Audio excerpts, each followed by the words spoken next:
하나님께서 오늘 우리에게 허락하신 말씀 마가복음 8장 1절에서 10절까지 말씀입니다.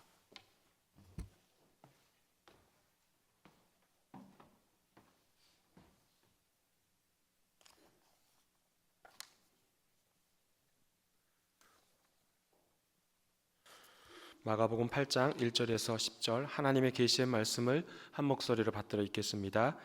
그 무렵에 또 큰 무리가 있어 먹을 것이 없는지라 예수께서 제자들을 불러 이르시되 내가 무리를 불쌍히 여기노라. 그들이 나와 함께 있은지 이미 사흘이 지났으나 먹을 것이 없도다. 만일 내가 그들을 굶겨 집으로 보내면 길에서 기진하리라. 그 중에는 멀리서 온 사람들도 있느니라. 제자들이 대답하되 이 광야 어디서 떡을 얻어 이 사람들로 배부르게 할 수 있으리까? 예수께서 물으시되 너희에게 떡 몇 개나 있느냐? 이르되 7 이로소이다 하거늘. 예수께서 무리를 명하여 땅에 앉게 하시고 떡 7개를 가지사 축사하시고 떼어 제자들에게 주어 나누어 주게 하시니 제자들이 무리에게 나누어 주더라. 또 작은 생선 2마리가 있는지라 이에 축복하시고 명하사 이것도 나누어 주게 하시니 배불리 먹고 남은 조각 7 광주리를 거두었으며 사람은 약 4,000명이었더라. 예수께서 그들을 흩어 보내시고 곧 제자들과 함께 배에 오르사 달마누다 지방으로 가시니라. 아멘. 교우 여러분 평안하셨습니까? 이 자리에 참석하신 우리 모든 교우님들, 우리 주님의 크신 사랑과 은총이 함께 하시기를 간절히 소망합니다. 오늘 본문은 지난 본문과 이어집니다. 예수님께서 아직 갈릴리 동쪽 데가볼리 지역 근처에서 계십니다. 지난주 말씀 기억하십니까? 지난주 본문에서 우리 주님은 어떤 분이신지 3가지로 같이 나눴었지요. 기억하십니까? 여러분들 표정을 보니 묻지 말고 그냥 말해주세요 라고 하는 것 같아요. 네, 우리 예수님은 이방인에게 관심을 가지신 분이셨습니다. 또한 사회적인 약자, 육체적인 약자, 영적인 약자와 공감대를 형성하신 분이 우리 예수님이십니다. 또 우리 예수님은 새 창조의 사역을 백성들의 입술로 고백하고 찬양하도록 이끌어내신 분입니다. 기억하시죠? 예. 오늘 본문 8장 1절 말씀 함께 읽어보겠습니다. 그 무렵에 또 큰 무리가 있어 먹을 것이 없는지라 예수께서 제자들을 불러 이르시되, 그 무렵이라 하면 언제를 말하는 겁니까? 귀먹고 말 더듬는 이를 고쳐주신 그 때를 말합니다. 그 기적의 사건을 보고 사람들이 심히 놀라 예수가 모든 것을 잘하였도다. 못 듣는 사람도 듣게 하고 말 못하는 사람도 말하게 된다 하고 이런저런 고백을 하던 그때 그 무렵을 말합니다. 그 엄청난 사건을 보았으니 사람들이 모여들겠지요. 그 모여든 사람들이 큰 무리가 된 겁니다. 예수님께서는 그 큰 무리들을 그냥 해산시키지 않으셨습니다. 그렇다고 예수님께서 다른 곳으로 이동하신 것도 아닙니다. 그들과 함께 하셨습니다. 며칠 동안이나 함께 하셨어요? 2절 말씀이 나오죠. 사흘 동안 함께 하셨습니다. 그렇다면 예수님께서 그들과 함께 사흘 동안 함께 하시면서 과연 도대체 무엇을 하셨겠습니까? 그들 앞에서 청각장애인을 치료한 것을 자랑하셨겠습니까? 아니면 어떻게 하면 기적을 이끌 수 있는지 그들에게 노하우를 알려주셨겠습니까? 무엇을 하셨겠습니까? 그렇죠. 하나님 나라와 관련된 말씀을 그 큰 무리들에게 선포하셨겠죠. 그들에게 복음을 전파하신 겁니다. 오늘 이 말씀 흔히 7개의 떡 또 2마리의 물고기를 4,000명에게 먹이신 사건이라 그래서 7병이어라고 부르지 않습니까?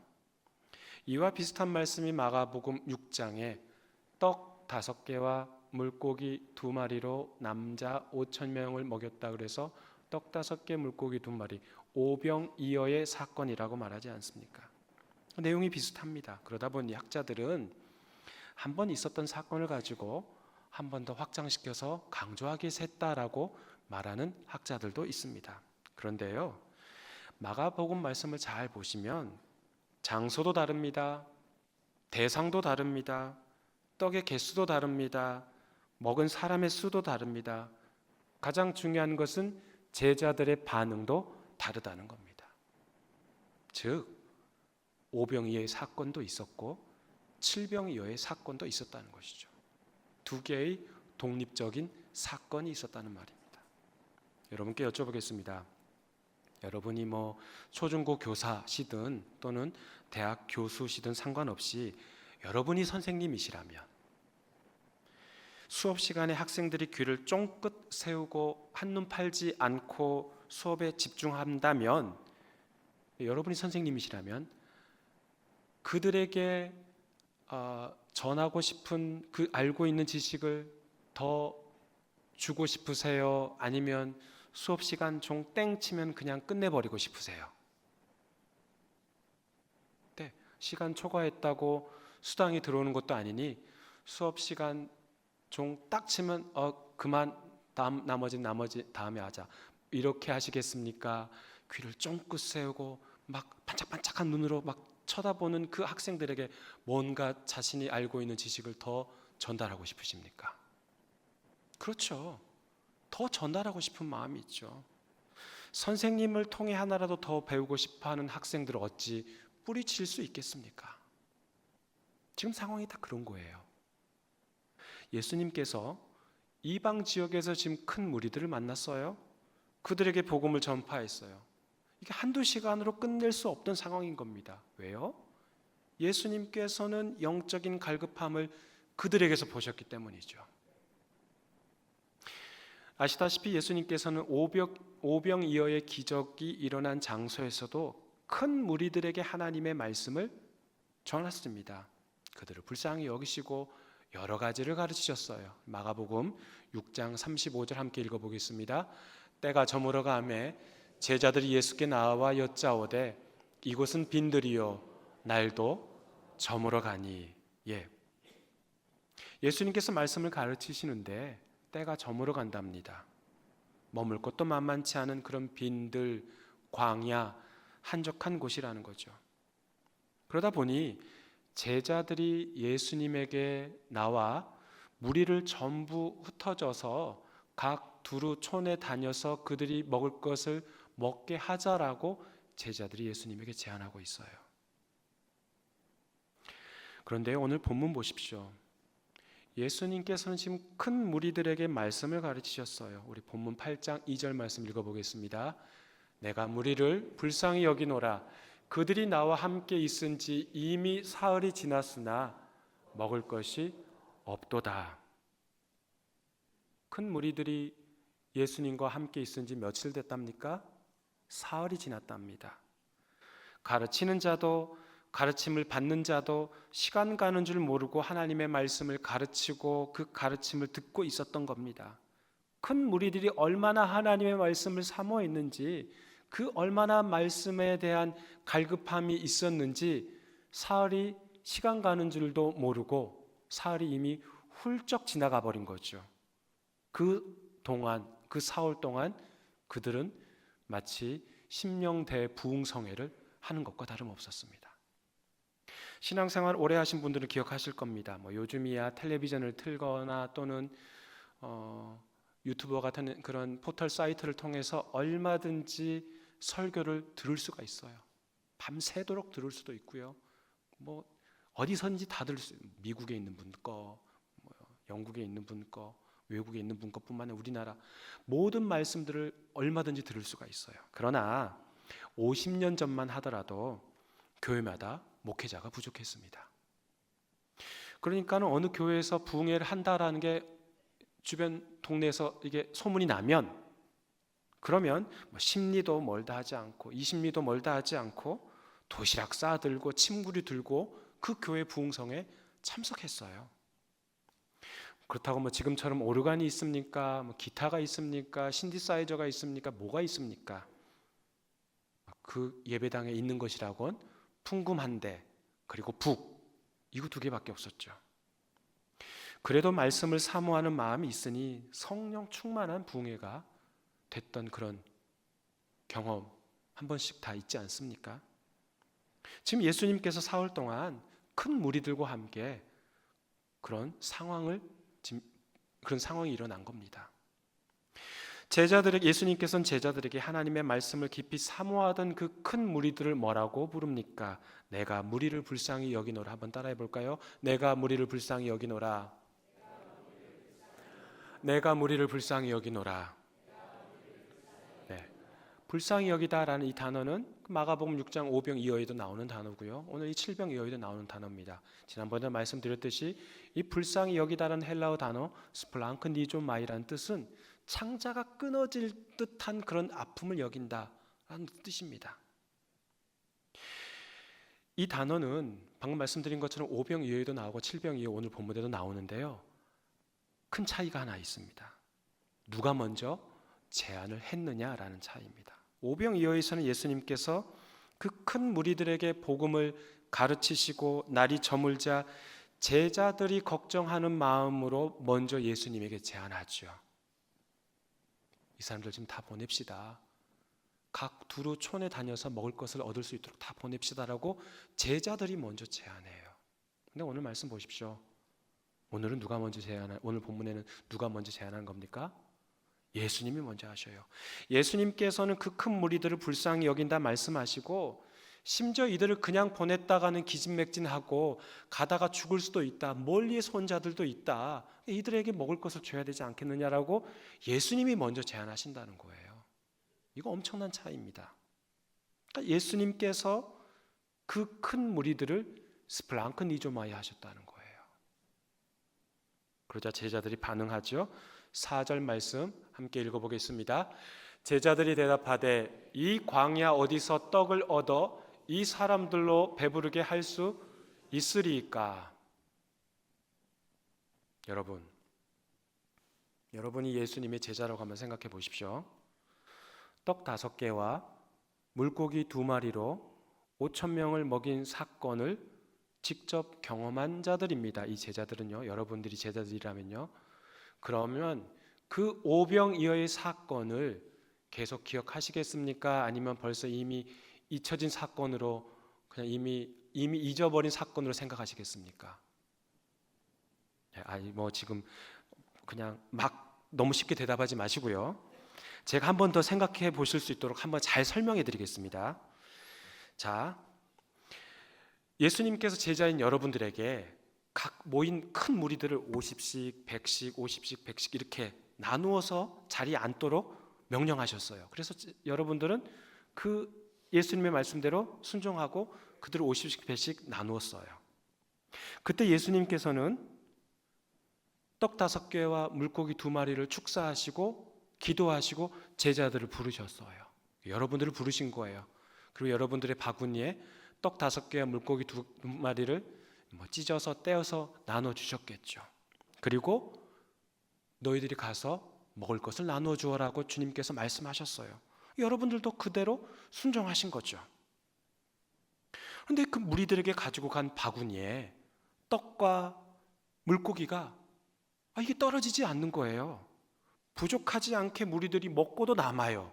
그것도 남자만 5,000명이 먹었는데도 지금 여인들, 아이들까지 포함하면 5,000명이 뭐예요? 더 많은 숫자가 먹고도 남은 거예요.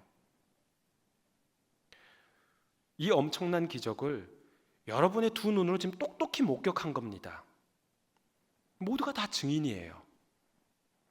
그런 엄청난 사건을 쉽게 잊을 수 있을까요? 없죠. 어쩌면 평생토록 그게 기억에 남을 겁니다. 그런데 보십시오.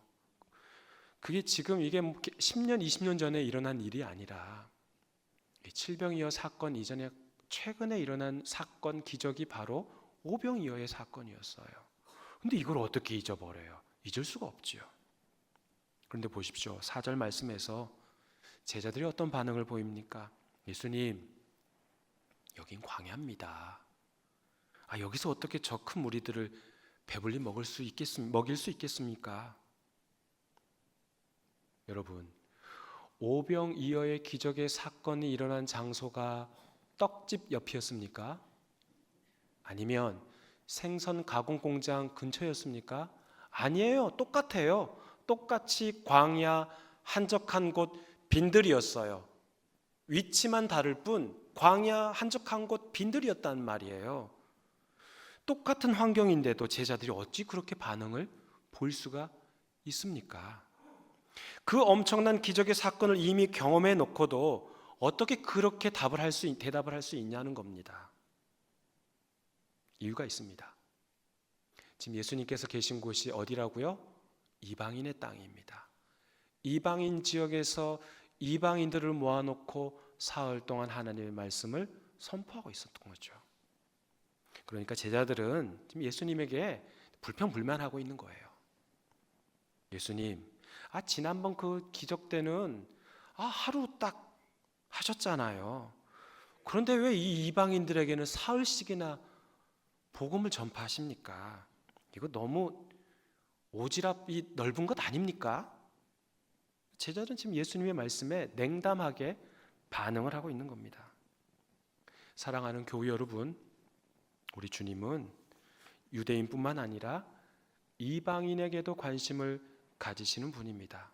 얼마나 큰 관심을 가지신 분이냐 하면 스플랑크 니조마이, 창자가 끊어질 듯 그 아픔 속에서 그 아픔을 가진 것처럼 그 이방인들을 불쌍히 여기셨다는 거죠. 그런데 예수님의 제자들은 사흘 동안 이방인 땅에서 이방인에게 복음을 전하는 예수님의 태도를 지금 못마땅하게 여기는 거예요. 마치 이런 것이죠. 주님, 여기 지금 갈릴리 호수 동쪽 말고 서쪽으로 건너갑시다. 거기 가면 가버나움 있잖아요. 가버나움에 우리 유대인들은 얼마나 많습니까? 그들도 예수님 당신을 기다리고 있어요. 왜 여기서 이렇게 장시간 동안 머무르십니까? 저 불쌍한 우리 민족에게도 하나님의 복음이 들어가야 하지 않습니까? 이 정도면 됐습니다. 이제 접읍시다. 그게 지금 제자들의 반응인 거죠. 제자들은 빨리 그 자리를 떠나고 싶은 겁니다. 자신들이 있어야 할 자리라고 생각하지 않은 것이에요. 그게 바로 고정관념입니다. 우리는 저들과 달라. 우리는 선택된 백성이고 저들은 그렇지 않아. 그러니 그들과 함께 오래 있으면 안 돼. 이런 복합적인 이유로 제자들은 이방인들과 함께 하지 않고 싶었던 거죠. 국립외교원 교수인 임남식 교수의 SNS에서 읽은 글인데요. 현재 아시다시피 이스라엘과 하마스의 국지전, 이스라엘과 헤즈볼라의 국지전, 이스라엘과 친이란 후티 반란군의 국지전, 지금 이스라엘 여러 지역에서 국지전을 벌이고 있습니다. 이스라엘 영토 안에는 팔레스타인 자치구가 있습니다. 잘 아시다시피 가자지구, 이미 많이 들었죠. 하마스가 본거지로 삼고 있는 가자지구라는 팔레스타인 자치구가 하나 있고, 그리고 예루살렘으로서 북쪽으로 올라가면 사마리아로 가는 그 길, 그 지역이 영어로는 웨스트뱅크라고 해서 서안지구라고 합니다. 그러니까 팔레스타인 자치구가 가자지구에도 있고 서안지구에도 있는데요. 그 팔레스타인 자치구는 말 그대로 자치적으로 자신들의 경찰을 통해서, 팔레스타인 경찰을 통해서 보안 또 안보 일들을 하고 있죠. 그런데 그 서안지구에 가는 그 길에 타이베라는 도시가 있는데 그곳에는 아름다운 교회들이 곳곳에 있답니다. 예수를 믿는 아랍인들이 신앙을 지키며 살아온 곳이죠. 안식일이 되면 그 성조지 교회에서는 아랍어 찬양과 아랍어 성경 봉독 소리가 수백 년 동안 끊이지 않았답니다. 그 타이베 도시에 어떤 아랍인 자매가 미국 시민권을 가진 한국인 목사님이 목회하는 그 개신교회를 출석하고 있는데요. 그녀는 한국과 관련된 일을 아주 성실하게 하고 있고, 특히 한국에서 오는 그 성지 순례객들이 예루살렘에서 사마리아로 갈 때 자신의 그 도시를 거쳐가기를 바라는 마음이 있었답니다. 왜냐하면 한국 기독교인들을 만나 예수 그리스도 안에 한 형제, 한 자매임을 느끼고 싶었던 것이었죠. 그런데 그런 기회가 정말 오게 된 겁니다. 한국 교회에서 목사님들이 그 서한지구 팔레스타인 선교사들, 그러니까 서한지구에서 팔레스타인 아랍인들을 위해서 선교하시는 한국 선교사님들을 방문차, 선교 탐방차 목사님들이 방문한 건데요. 이 방문한 목사님들이 이스라엘이 아랍을 하루속히 이기도록, 또 거룩한 예루살렘이 유대인에게 회복되기를 간절히 기도하였답니다. 또한 그 목사님들의 대화 중에도 아랍인에 대한 그런 적대적인 말들을 늘어놓았고, 심지어 하나님의 백성 선민 유대인에 대적하는 그 아랍 사람들을 이스라엘 땅에서 쓸어버려야 한다라는 말까지도 서슴지 않았답니다. 그들을 안내한 아랍 크리스찬인 그 아랍인 자매는 어떠한 마음을 가졌을까요? 어떤 생각이 들었을까요? 얼마나 실망이 컸겠습니까? 이스라엘 중앙통계청 공식 발표인데요. 2022년 기준으로 이스라엘 내 기독교인 숫자는 18만 5천 명이고 전체 인구의 채 2%가 되지 않는 1.9%랍니다. 팔레스타인 자치구, 즉 가자지구와 서한지구에 살아가고 있는 기독교인 숫자는 2015년 마지막 통계 조사 기준으로 5만 명이 채 되지 않는다고 합니다. 이스라엘 내의 기독교인 중에 75.8%인 14만여 명이 이스라엘에 사는 아랍인입니다. 그들 중 적지 않은 이는 예수가 자라셨던 그 나사렛과 같은 아랍 마을에 살고 있습니다. 그러니까 2000년 넘게 신앙을 지켜온 그런 믿음의 후예들인 거죠. 현재 이스라엘 땅에는 유대인 그리스도인보다 아랍인 그리스도인들이 더 많고, 이스라엘에서 선교하는 우리 한국인 선교사들이 대부분 선교 대상이 그런 아랍인들을 위해서 선교하고 있습니다. 그런데 만약 이스라엘이 그런 팔레스타인의 자치구인 가자지구와 서한지구를 쓸어버리면 그 가운데 예수 믿는 이들 적어도 4만 명이 죽거나 다치는 상황이 벌어진다는 뜻입니다. 안타까운 것은 한국교회에서는 아랍인은 곧 알라를 믿는 무슬림 사람들이라고 이렇게 고정관념이 갖고 있다는 거예요. 그래서 무슬림을 모두 다 없애야 한다라고 말하는 사람들이 우리 주변에도 많이 있다는 사실입니다. 사랑하는 교회 여러분, 우리 예수님은 유대인들만의 예수님이 아닙니다. 우리 주님은 이방인들에게도 관심을 가져주신 분이십니다. 헬라인, 로마인, 아랍인, 중국인, 일본인, 바로 우리 한국인에게도 관심을 갖는 분이십니다. 각 나라의 족속들에게 관심과 사랑을 주시는 분이 바로 우리가 믿는 예수 그리스도시라는 거죠.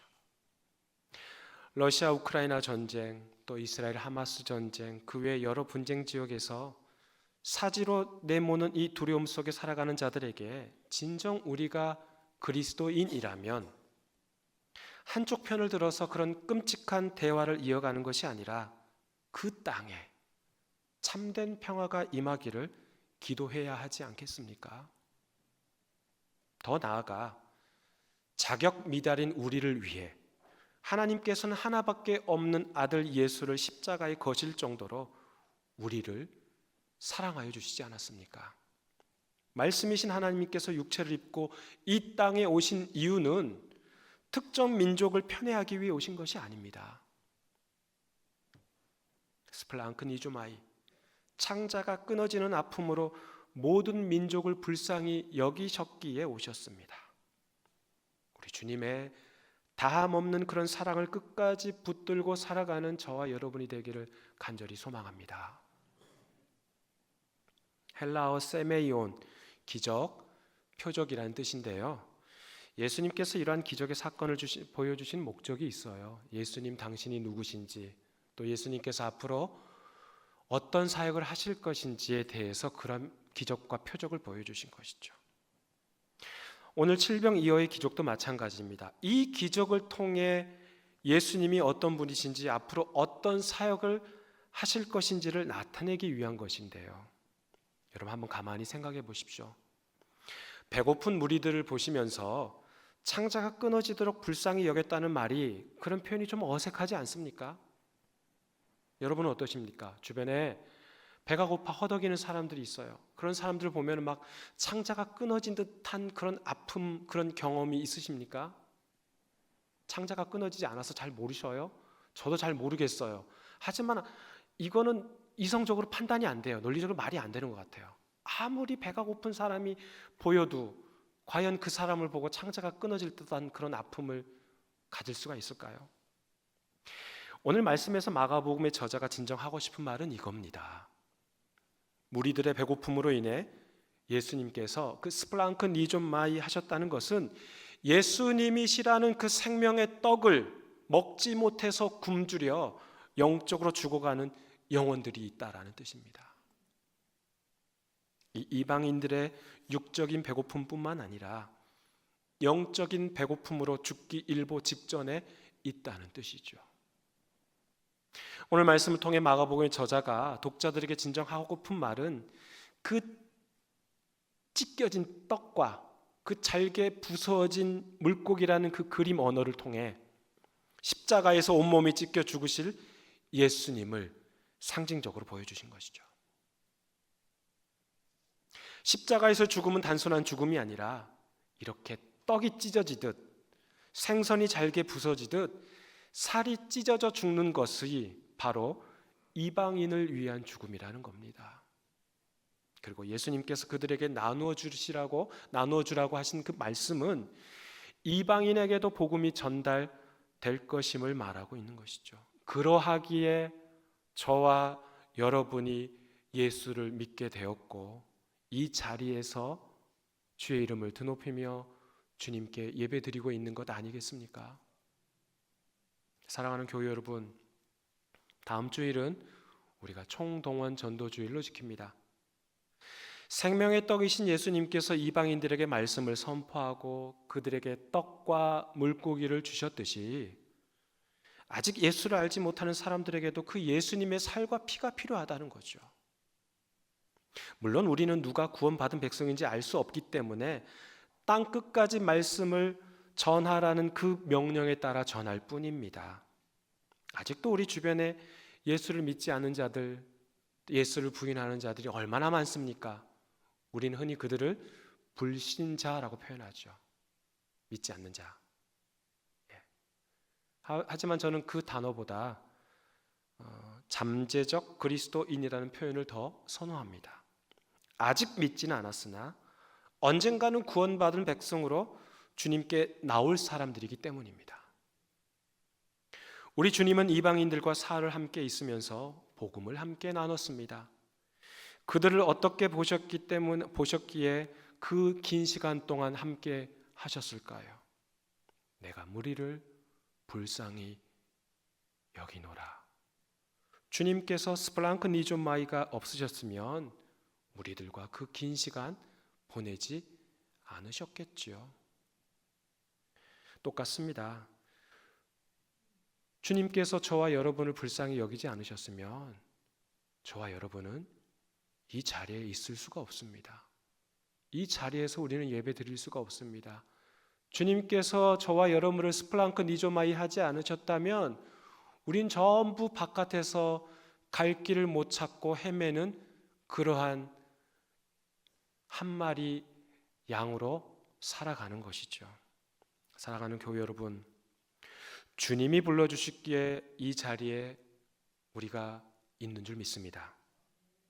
그것으로 그저 감사하며 살아가는 것이 아니라 이 자리에 함께 있어야 할 잠재적 그리스도인들에게 하나님의 말씀을 전하고 곤관자된 그들에게 위로를 건네며 살아가는 저와 여러분이 되길 간절히 소망합니다.